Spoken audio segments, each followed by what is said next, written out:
Now, whenever you think of a Volkswagen Polo, the first thing that comes to your mind is a bright red hatchback. Well, the Polo's got new colors now because it has also got its much awaited, long overdue midlife makeover, both in India and in Europe.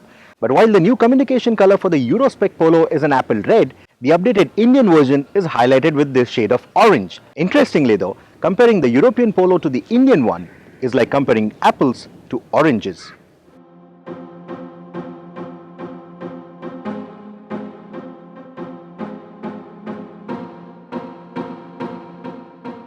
That is because the Eurospec car gets LED headlamps and our car gets simple double-barrel headlamps from last year's export models. Unlike the European model's new taillights, we get a slightly revised detailing which is as hard to notice as a worm in an orange.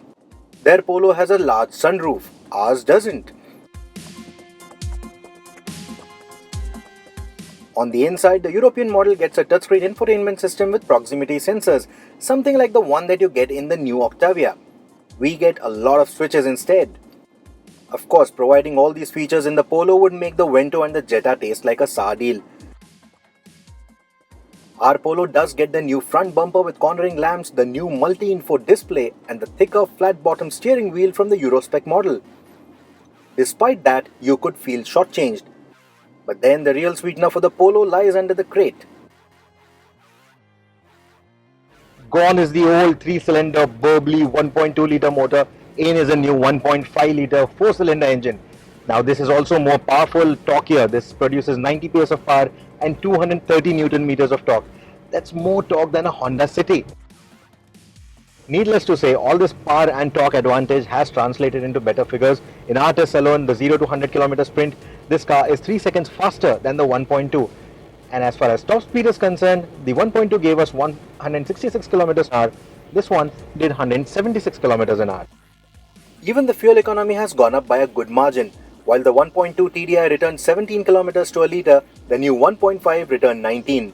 Ironically, Volkswagen claims lesser fuel economy for the 1.5 than the 1.2. The roads weren't too crowded when we tested the car, but achieving these figures with a small car big torque setup like this shouldn't be too challenging. This new engine is essentially based on the 1.6-litre motor that you have in the Vento. That is why you have the same refinement levels.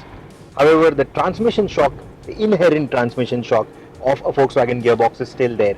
I really wish they could have ironed that out. Even the clutch is slightly heavier and it needs a little getting used to. But once you get used to it, it's not a big problem even in urban commutes. Even the suspension setup is all new on the updated Polo. The ride is more supple, it's not too soft, but again it's not too stiff either. It is very good around the bends, the feedback is very good, the ride quality is quite good, and you don't get that thudding or the crashing sound every time you entered a pothole. On the earlier Polo, you don't get that here on the new Polo. There. Absolutely no sounds into the cabin and a very good ride quality as well. In fact, everyone at Team OD agrees that the new Polo may just be the next benchmark when it comes to ride quality in this particular segment. The new Polo is now heavier by 13 kilos and sits slightly lower with its 165 mm ground clearance. Though not the best in class, it fared decently well throughout our test.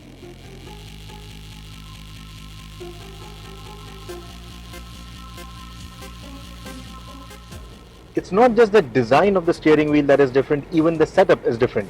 This one feels heavier and also feels more precise than the older Polo.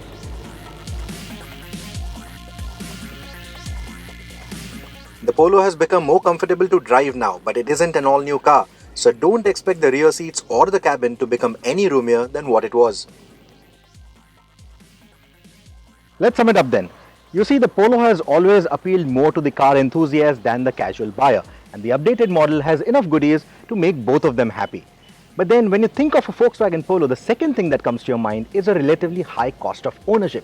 So if you're willing to stretch that extra mile, I think the new Polo seems well worth the money.